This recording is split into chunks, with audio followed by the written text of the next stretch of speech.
কখনো গাছ কাটে ফেলছে এদিকে, ঝড়ে ভাঙছে না কাটি ফেলছে? ঝড়ে ভাঙছে।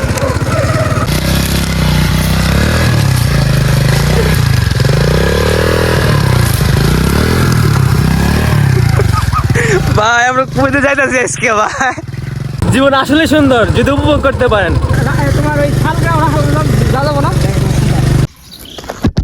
ভাই। আসসালামু আলাইকুম এভরিওয়ান, কি অবস্থা সবার, কেমন আছেন সবাই? আশা করি সবাই ভালো আছেন। আজকে আমরা ঘুরতে চলে আসলাম জামের চরে। আমরা যাবো চরের দিকে।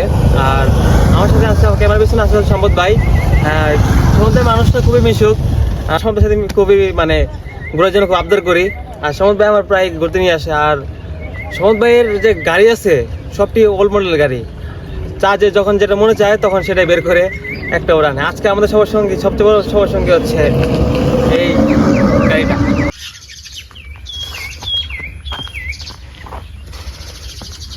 গাইস, এই হচ্ছে আমাদের সেই সম্পদ ভাই। চলেন সম্পদ ভাই, তুমি আমার ব্লগে কিছু বলো। হাই, সবাই কেমন আছেন? আমার অত্যন্ত কাছের ছোট ভাই স্বাধীন, তার সাথে অনেক দিন পর ঘুরতে আসলাম। আমি খুবই আনন্দিত তার সাথে কথা বলে। ঘুরতে গিয়ে আমার খুবই ভালো লাগে।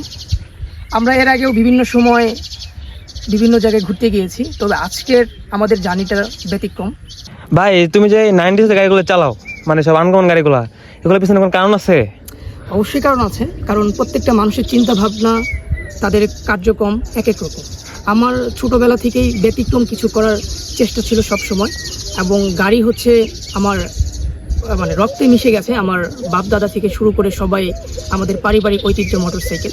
তো সেই জায়গা থেকে আমার ওল্ড ভার্সনের মোটরসাইকেল খুবই ভালো লাগে, এবং আমার গ্যারেজে অসংখ্য বিভিন্ন সময়ের ওল্ড ভার্সন মোটরসাইকেল আছে। আমার যখন ভালো লাগে, যখন যে গাড়ি, তখন সেই গাড়ি আমি ব্যবহার করি, এবং এই গাড়িগুলো ব্যবহার করে আমি মনে খুব আত্মতৃপ্তি পাই। এবং আমি যখন এই বাইকগুলো রাইড করি আমার কাছে খুবই ভালো লাগে, এবং আমার মনের যে সুখ শান্তি সেগুলো এই গাড়ি রাইড করে আমি পাই। এবং এই গাড়ি চালানোর মধ্যে যে মজা, সেই মজা আমি এই নতুন গাড়ির মধ্যে পাই না। এই একটা বিষয়। আরেকটা বিষয় হচ্ছে যেটা বললাম, মানুষের চিন্তা ভাবনা। আমার চিন্তা ভাবনা একটু ব্যতিক্রম, ডিফারেন্স। শুধু যে গাড়ি চালানো বা গাড়ির ক্ষেত্রে না, আমার জীবনের দৈনন্দিন জীবনের প্রত্যেকটা ক্ষেত্রে আমি সবসময় ব্যতিক্রম কিছু করার চেষ্টা করি। সেটা হোক আমার প্রফেশনাল জায়গা, সেটা হোক আমার সামাজিক বা আর্থসামাজিক জায়গা, যে কোনো জায়গায় আমি চেষ্টা করি ব্যতিক্রম কিছু করার, ডিফারেন্স কিছু করার, নিজেকে অনন্যভাবে মানুষের সামনে, সমাজের সামনে, রাষ্ট্রের সামনে নিজেকে সুন্দরভাবে উপস্থাপন করার। এটাই হচ্ছে মূলত আমার বেসিক্যালি কারণ, যে কারণটা আমি সবসময় ফলো করি এবং অনুসরণ করি। আজকে সমন ভাইয়ের এই আনকমন গাড়িটা চালিয়ে দেখি। আমার সাথে তোমার একটু এনজয় করো, চলো।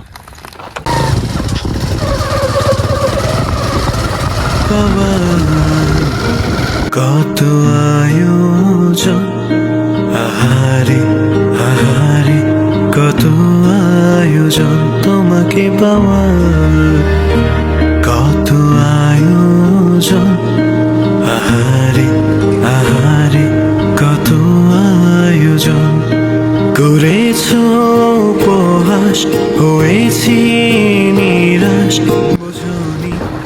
আমরা যারা শহরে থাকি, আমরা আসলে গ্রামের যে কৃষকদের পরিশ্রম সেটা আমরা বুঝতে পারি না, তাদের কষ্টের কথা আমরা কখনো অনুধাবন বা উপলব্ধি করি না। আজকে গ্রামে এসে এই প্রচণ্ড রোদের মধ্যে, গরমের মধ্যে সেটা খুব উপলব্ধি করছে। তারা কত কষ্ট করে আমাদের জন্য ধান চাষ করে, আমাদের খাবার যেটা আমরা খাই, আমাদের প্রধান খাবার ধান, সেই ধান চাষ করে তারা যে এত সুন্দর আমাদের জন্য আয়োজন করে, আমরা কখনো সেটা উপলব্ধি করি না। তাদের কষ্ট পরিশ্রমের কথা কখনো উপলব্ধি করি না। আজকে এখানে এসে কৃষকদের প্রতি আমার খুব যে মায়া মহব্বত অনেক বেড়ে গেছে, তাদের প্রতি সম্মান শ্রদ্ধাবোধ বেড়ে গেছে। দেখেন পুরো মাঠ শুধু ধান আর ধান, এখনো অনেক ধান কাটা বাকি আছে।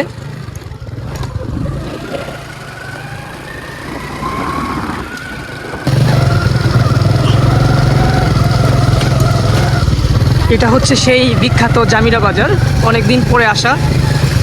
এখানে আসার পর দেখতে পাচ্ছি জামিরা চরের অনেক পরিবর্তন হয়ে গেছে, যদিও রাস্তাঘাটের অবস্থা সে আগের মতোই আছে। তারপরেও আবার নতুন করে লিখব গল্প, আবার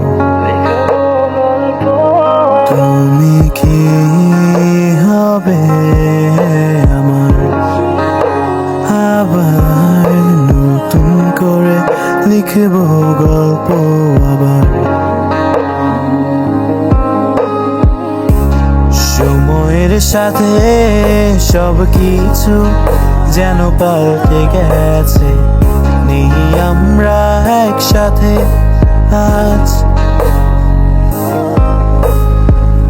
তোমায় নিয়ে কত গল্প। তোমার ওই শালগ্রাম যা যাবো না সুদা।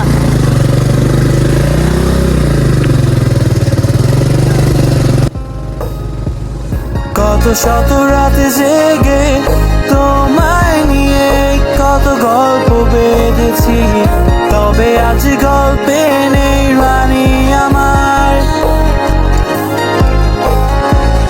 তুমি কি সত্যি ভালো আছো আমায় ছেড়ে বহু দূরে? মনে পড়ে সেই স্মৃতিগুলো তোমার। তুমি কি হবে আমার আবার নতুন করে লিখব গল্প আবার? তুমি কি হবে আমার আবার নতুন করে লিখব গল্প আবার? যদি কখনো মনে বাড়ি কোন বাজারে যাওয়ায় আচ্ছা, এই রাস্তার মাথা শেষ মাথা কোথায়? যাবেন তো? এই শালগ্রাম বের হওয়া যাবো না কিন্তু একদম সোজা সোজা আসে যান যাবো না। এই যে তিরিশের নামাজ দিতে গেলে জানতে হয় যে এই জানো দইতলা দিতে আবার ঠেলে মাথা এই পাকা উঠলে। ও এখন চিনছি এই ব্রিজটা ভাঙা ব্রিজ, কাঠের একটা ব্রিজ ছিল এখানে একটা, এখন চিনছি। একবার আসছিলাম অনেকদিন আগে। ওই সরকে সেনে বাজার নিয়ে যাও গা, সেনে গেলে পাকা পাবা, ওই পাকা টান মারলে একেবারে দুল গজের বাউন জানি সইসারি যাম, আবার কুমড়া বাড়ি সইসারি যাম, চাল যা হাবা।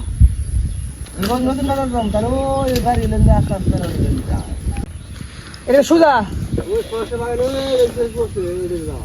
ফরেস্টের এদিকে চলো, ফরেস্টের এদিকে। এদিকে বলতে কি সোজা, এই যে ব্রিজ পার হয়ে সোজা। এই চিনা ফেলা মনে হয় নাকি? এদিক তো কি ফরেস্টের রাস্তা, তিনশো এটা সোজা হারে নেই, জিজ্ঞেস করলাম। যাই গাও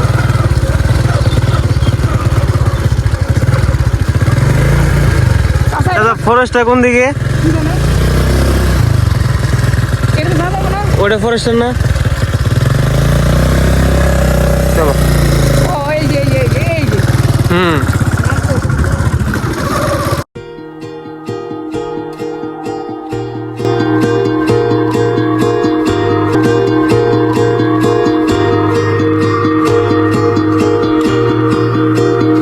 তোমাকে পাওয়ার কত আয়োজন, আহারে আহারে কত আয়োজন। তোমাকে পাওয়ার কত আয়োজন, আহারে আহারে কত আয়োজন। এটাই হচ্ছে বাইরের গাড়ির শক্তি। এদিকে ভাই।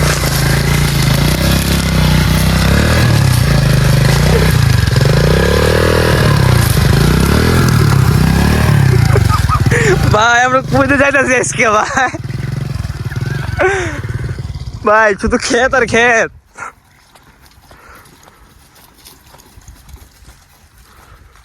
আমরা শুধুমাত্র ওই জায়গাটা যাওয়ার জন্য ক্ষেত, পানি, তারপরে মানুষদের জ্বালাতে ওই জায়গাটা যুক্ত করার জন্য আমরা এখানে আসলাম, শুধুমাত্র আপনাদের কারণে। আপনারা এই ভিডিও দেখাবো, একটা সাবস্ক্রাইব, একটা লাইক, একটা ফলো করে দিবেন।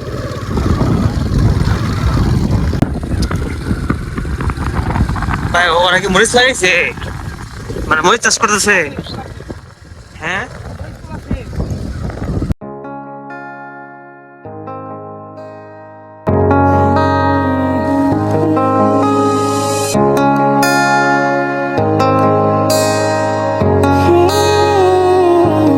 তুমি কি হবে আমার আবার নতুন করে লিখব গল্প আবার?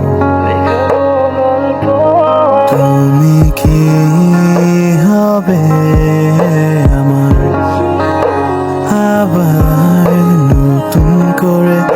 লিখব গল্প আবার।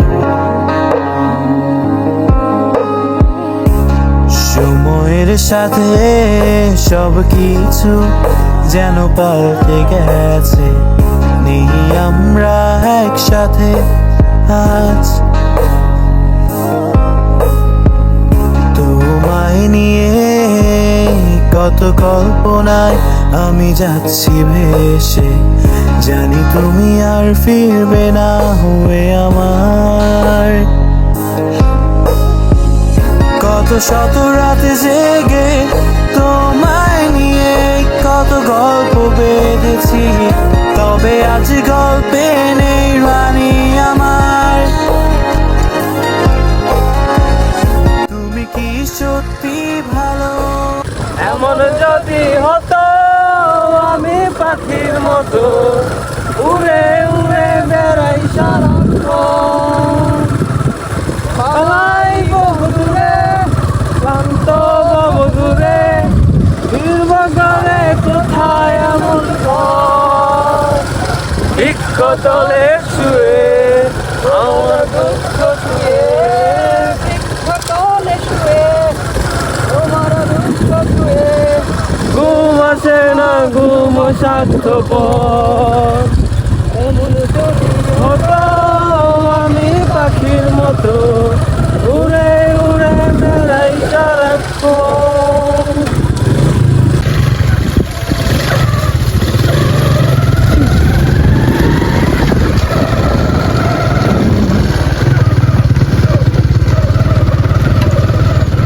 তাইলে কি ঝাউ গাছ? ঝাউ গাছ না, ঝাউ গাছের মতোই আর কি।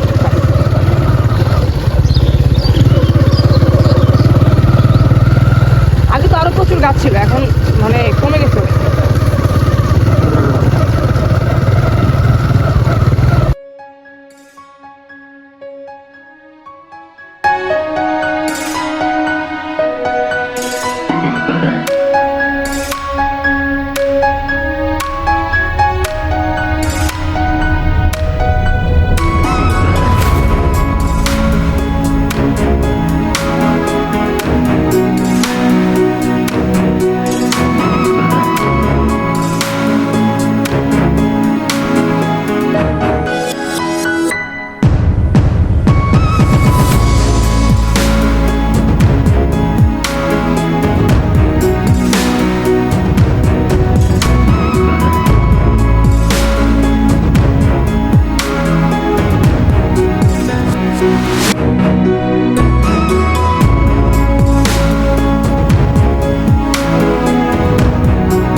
এভরিওয়ান চলো আমরা এই জায়গায় সিনেমেটিক ভিডিও দেখে আসি একটা।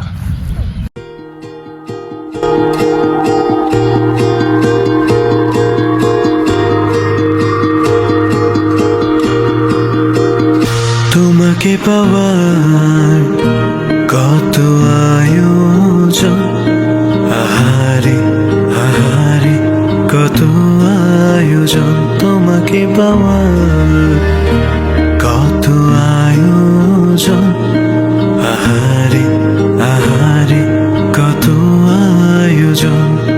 করেছ উপহাস, হয়েছি নিরাশ, বোঝনি কখনো কি হারিয়েছ।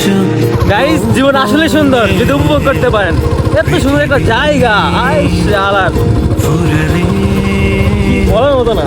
দেখা হবে আবার নীরবে, পৃথিবী ফুরালে দেখা হবে আবার নীরবে। তোমাকে বারে বার করেছ উপেক্ষা আমায়, এ শহর জানে কি যন্ত্রণা বুকে চেপে নিতে চেয়েছি তোমায়। পৃথিবী ফুরালে দেখা হবে আবার নীরবে।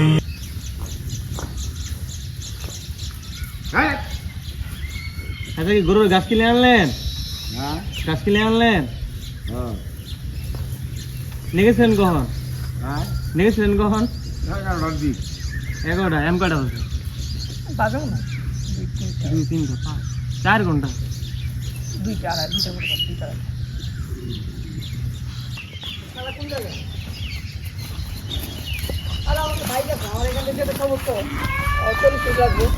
এখন বেরোবো, সরাসরি মাঠে চলে যাবো। আর শোন, আপনার বাড়ি কি এখানে? কোন জায়গায়? এখানে? ও, ধরেন এই ফরেস্টে কেউ আসতে চাইলো, মানে কোন কোন জায়গাতে আসতে পারবে এখানে? সব জায়গাতে আসতে পারবে, যেমন মানে কেমনে আসবে? বেড়ানোর জন্য হয়তো অনেক লোক আসে। তো ধরেন এই যে আমরা আসলাম হচ্ছে আদ্রা থেকে এদিক দিয়ে, বা অনেকে এদিক দিয়ে কি আসবে, কেমনে আসবে? এদিক দিয়ে রাস্তা আছে, ওই যে এই যে গ্রামগুলো ওই সাইড দিয়ে রাস্তা আছে, এই যে এইটুক জায়গা রাস্তাঘাট নেই। অনেক লোক আসে তো, শ্বশুরবাড়ি জামালপুর, তারপরে বন্যার সময় আসে এলো বগুড়ার থেকে অনেক লোক আসে। আচ্ছা, এদিকে লোকের মানে চাষের উৎস কি মূলত, আয়ের উৎস?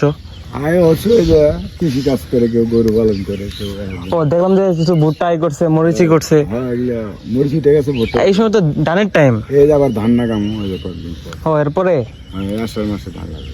ও, এখন যে লাগাই কোনটা লাগায়? ধান লাগাবো, বিভিন্ন ধরনের ধান লাগাবো। ও, তাহলে আপনি গরুই করেন? হ্যাঁ, কয়টা আছে আপনার গরু? অনেকগুলো আছে, কুরবানি দিলাম, তারপরে দেখছি 10 টাকা আছে। 10-12টা। ও আচ্ছা আচ্ছা আচ্ছা। ভাই, তুমি স্টুডেন্ট, তাই না? আর তুমি তো দিন দেখলাম যে কবিতা লেখো, তারপর কিছু সাহিত্যিক, তোমার কি কবি হওয়ার ইচ্ছা আছে?